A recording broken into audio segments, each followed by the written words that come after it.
न सरकार ठाकुर की, न मीडिया ठाकुर की, न अखबार ठाकुर का। आज भी जो केवल राजपूत समाज को ही दबाया जा रहा है। अब तक छाती पीट पीट के मर गए होते ये सारे। अरे जो गैंग रेप जो किया है उन 5 लोगों ने, क्या गैंग रेप करने वाला किसी जाति से या धर्म से होता है क्या? जिस आप सिस्टम की बात कर रहे हैं ना, वो कुछ नहीं है, वो केवल पैसे से चलता है। ये सरकारें केवल स्वर्ण समाज को दबाने में लगी हुई है। राजपूत समाज को जो तलवारें थी वो उठानी पड़ेंगी स्वयं अपनी रक्षा के लिए। वो लाश उसकी पड़ी हुई है, प्रशासन का व्यक्ति उस पे चेयर पे मतलब बैठा हुआ, टांग पे टांग रख के वो साला बिस्कुट खा रहा है। क्या किसी नेता की बेटी के साथ में अगर ऐसा हो जाए तो क्या वो ऐसी बैठेंगे? चंद्रशेखर रामन जी, अगर ये किसी ऐसी लड़की का साथ ये घटना हुई होती तो बैरिकेड्स तोड़ के चले जाते। हमारा स्वर्ण समाज बिल्कुल भी ये ना माने कि बीजेपी इस समय स्वर्ण समाज के साथ, सबका साथ सबका विकास। लेकिन मोदी सरकार किसका विकास कर रही है? बीजेपी का चुना हुआ प्रधानमंत्री जब संसद में या राज्यसभा में खड़े होकर कहेगा कि दलितों को नहीं दिया गया, तो उनकी तो छाती चौड़ी होगी।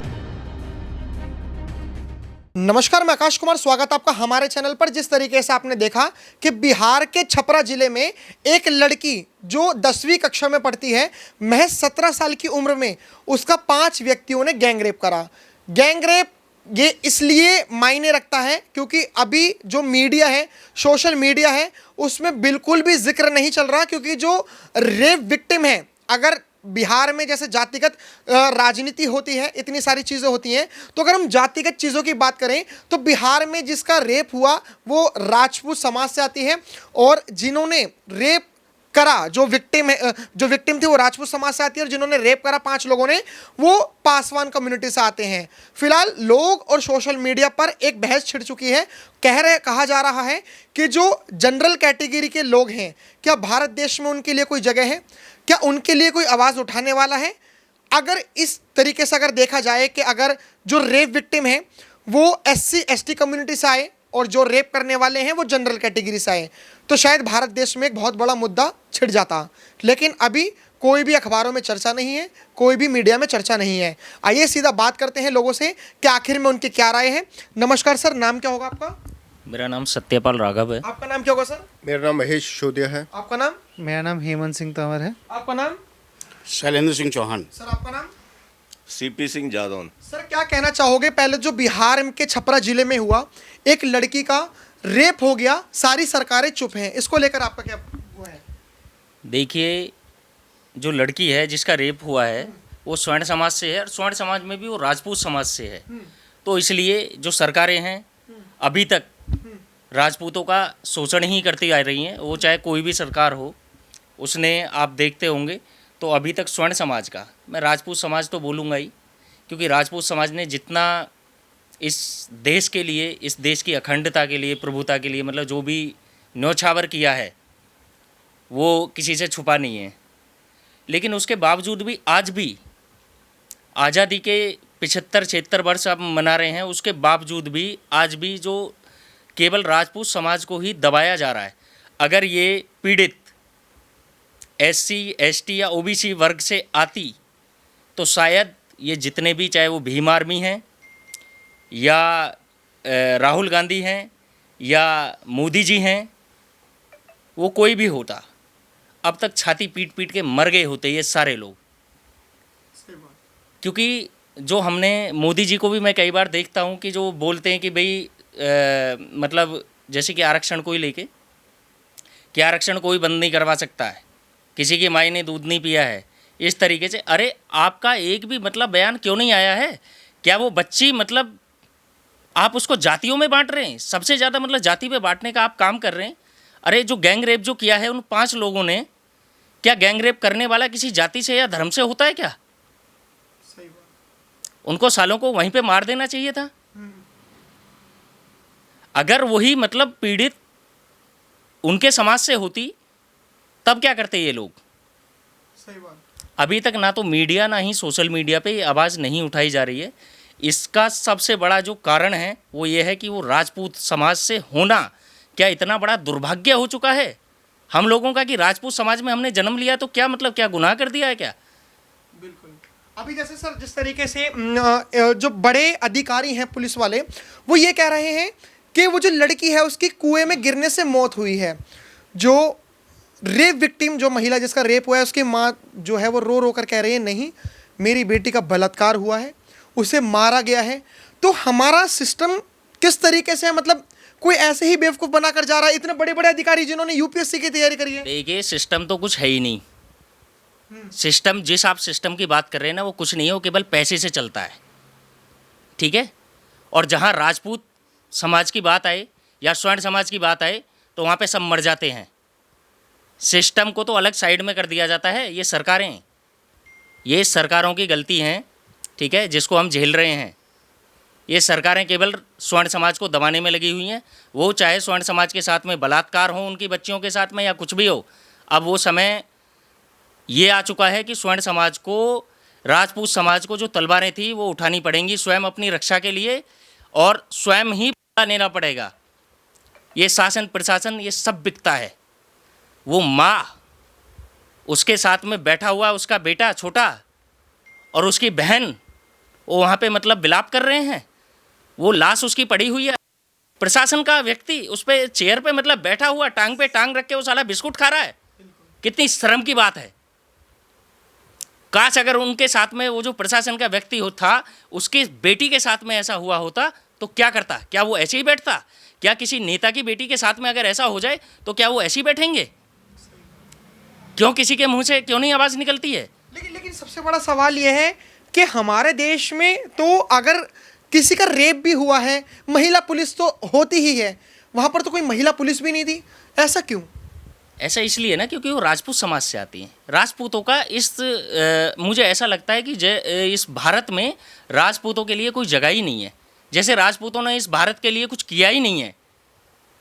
जैसे राजपूत मतलब जो भी उन्होंने जो दान दिए, अपनी ज़मीन आते हैं, ठीक है ना, गढ़ किले, जो भी मतलब उन्होंने जो दान जो दिए थे, जो पूर्वजों ने जो लड़ाइयाँ लड़ी थी, जो युद्ध लड़े थे, इन लोगों के लिए, इस पूरे समाज के लिए, अखंड भारत के लिए, इनको बचाने के लिए, वो सब व्यर्थ है, ऐसा लगता है। और सर आपको नहीं लगता कि भीम आर्मी जो हमेशा जातिगत किसी अगर SC ST जो कि रेप और मैं मतलब सभी मानते हैं जो अच्छे लोग हैं कि अपराध जो है वो जाति और धर्म देखकर नहीं होता, लेकिन अगर किसी दलित लड़की के साथ अगर ऐसा हो जाता और अगर करने वाला श्रवण समाज का व्यक्ति होता तो भीम आर्मी अपनी छाती ठोकती, रोड जाम करती और आंदोलन करती। आज भीम आर्मी का एक ट्वीट नहीं है, आज चंद्रशेखर रावण जी का एक ट्वीट नहीं है। ऐसा बिल्कुल चंद्रशेखर रावण जी, अगर ये किसी ऐसी लड़की का साथ ये घटना हुई होती तो बैरिकेड्स तोड़ के चले जाते, पैदल भाग के चले जाते। लेकिन ये जो सामान्य जाति की है, स्वर्ण समाज की लड़की है, तो इसके साथ में उन्हें ध्यान ही नहीं है। किसी को ध्यान नहीं है। अखिलेश यादव को ध्यान नहीं है। अखिलेश यादव भी कूद के भाग जाते, बैरिकेड्स तोड़ के भाग जाते। राहुल गांधी कहाँ भागे, कहाँ नहीं भागे। वो जरा सा किसी SC समाज के लिए या मुस्लिम समाज के लिए लड़की के साथ कोई घटना घटी तो वो तुरंत एकदम कि अत्याचार हुआ है, मतलब सर पीट लिया उन्होंने। लेकिन आज एक सामान्य जाति की लड़की के साथ में घटना घटी है तो वो शांत हैं, किसी ने कोई अपनी वो ट्वीट नहीं करा, कोई प्रतिक्रिया नहीं है उनकी तरफ से। कांग्रेस वाले धरना नहीं दे रहे, क्या बात है? मतलब कांग्रेस वाले तो बड़े SC ST वालों के मसीहा बनते हैं, तो ऐसा क्यों है कि जनरल वाले, क्योंकि हमारा संविधान जो है वो समानता का अधिकार देता है, आर्टिकल 14 कहता है। लेकिन आज राहुल गांधी जी भी दिखाई नहीं दे रहे, प्रियंका गांधी नहीं दिखाई दे रही जो कहती थी कि ये लड़की हूँ, लड़ सकती हूँ। हाँ, ये वही तो कह रहा हूँ मैं। प्रियंका गांधी हैं या राहुल गांधी हैं या अखिलेश यादव हैं या और बहुत सारे विपक्ष ऐसा है जो छाती पीट के अगर किसी SC समाज के या OBC समाज के या किसी मुस्लिम समाज के साथ अगर ये घटना घटी होती तो छाती पीट के वहाँ बैरिकेड्स तोड़ के पहुँच गए होते। आज स्वर्ण समाज की लड़की है तो किसी को कोई ध्यान नहीं है, शांत सब अपने घर में बैठे हुए हैं क्योंकि वो सामान्य जाति की लड़की है, इसलिए उसको ध्यान ही नहीं है किसी को। तो मेरा कहने का मतलब है ये सिर्फ राजनीति करते हैं, ये राजनीति कर रहे हैं लोग, ये न्याय और अन्याय की राजनीति नहीं कर रहे। चंद्रशेखर रावण हैं, ये सिर्फ राजनीति की मतलब रोटियां सेकते हैं, अपने वोटों की रोटियां सेकते हैं। राजपूत कम्युनिटी से होना या श्रवण समाज से होना कोई गुनाह है क्या? एक कहावत कही जाती है कि कुआं ठाकुर का, तालाब ठाकुर के, खेत ठाकुर के, सब ठाकुर का। लेकिन मतलब मैं ठाकुर नहीं हूँ, लेकिन फिर भी मुझे नहीं लग रहा ना सरकार ठाकुर की, ना मीडिया ठाकुर की, ना अखबार ठाकुर का। ठाकुर का क्या? ठाकुर का तो मुझे लगता है कि बलात्कार ठाकुर का, विधवा औरतें ठाकुर की, लाशें ठाकुर की, अन्याय ठाकुर का, अन्याय जो ठाकुरों के। आप इस कॉन्सेप्ट पे क्या कहोगे आप? देखिए सर्वप्रथम मैं आपको बता दूं ये जो प्रकरण हुआ है हाँ। इसके पीछे सरकार कोई भी ज्ञापन या भी कोई भी मदद नहीं करने वाली, क्योंकि हमारे माननीय प्रधानमंत्री जी ने राज्यसभा में खड़े होके एक स्टेटमेंट दी थी, सभी को ज्ञात होगा, कि जब दलित के बच्चे को पानी नहीं पीने दिया गया, ठीक है, 5 सालों तक उसको पानी से वंचित किया गया, तो जब उसको मौका मिलेगा तो बदला तो वो लेगा ही। और ये शब्द हमारे देश के प्रधानमंत्री के हैं। ये शब्द हमारे माननीय प्रधानमंत्री के राज्यसभा के अंदर खड़े होके उन्होंने संबोधित किया था सभी सदस्यों को। जब एक ऐसी जातिवादक बातें हमारे देश का एक प्रधानमंत्री, जो कि सामान्य वर्ग ने और सभी जातियों ने उसको चुन के वहाँ बैठाया गया है, जब वो जातिगत बातें करेगा तो उसका प्रभाव उनकी जाति के बंद में रखने वाले व्यक्तियों तक आएगा ही। हमारा स्वर्ण समाज बिल्कुल भी ये ना माने कि बीजेपी इस समय स्वर्ण समाज के साथ है। बीजेपी ने इस समय जो उसकी मंशा चल रही है, जो धारणा चल रही है, वो स्वर्ण समाज के विरुद्ध है। क्योंकि जब बीजेपी का एक बड़ा नेता, मैं कि प्रधानमंत्री नहीं कहूँगा अभी, बीजेपी का एक बड़ा नेता ही कहूँगा, क्योंकि आज के टाइम में बीजेपी सरकार नहीं कहा जाती। आप देखेंगे स्लोगन है मोदी सरकार, सबका साथ सबका विकास। लेकिन मोदी सरकार किसका विकास कर रही है ये आप भी जानते हैं, हम भी जानते हैं कि एक बीजेपी का चुना हुआ प्रधानमंत्री जब संसद में या राज्यसभा में खड़े होकर ये कहेगा कि दलितों को नहीं दिया गया, तो उनकी तो छाती चौड़ी होगी। स्वर्ण समाज अभी भी नहीं समझ रहा है कि हमें एक ऐसे राजनीतिक दल का साथ देना चाहिए जो स्वर्ण समाज के साथ खड़ा हो, उनके हक की बात कर सके। फिलहाल हमारा यहाँ पर ना जैसे बीजेपी कांग्रेस को लेकर कॉन्सेप्ट नहीं था, हमारा था रेप को लेकर। और ये बहुत शर्म की बात है कि कोई फोरेंसिक रिपोर्ट नहीं, कोई फोरेंसिक टीम नहीं, बल्कि प्रशासन झूठ पे झूठ, झूठ पे झूठ, झूठ पे झूठ, और जो जातिगत नेता हैं वो भी गायब हैं। तो सवाल यह है कि भारत देश जो विकसित बोला जा रहा है कि अभी विकासशील भारत है, विश्व गुरु बनेगा, हम ऐसे कभी विश्व गुरु नहीं बन सकते। विश्व गुरु बनने के लिए पहले हमें विश्व शिष्य बनना पड़ेगा। हमें देखना पड़ेगा कि कोई भी क्राइम जो हो रहा है और जिसको लेकर वो इन्वेस्टिगेशन हो रही है वो सही से हो भी रही है, नहीं हो रही। फिलहाल यहाँ पर सभी समाज के और सभी पॉलिटिकल पार्टी के लोग बैठे हुए थे। ये बीजेपी से हैं और ये एक किसान संगठन से हैं, तब भी ये अन्याय के खिलाफ बोल रहे हैं। ये अपने आप में एक बहुत बड़ी बात है। आप क्या राय रखते हैं कमेंट में जरूर बताइएगा। देखते रहिए हमारा चैनल। धन्यवाद। जय हिंद।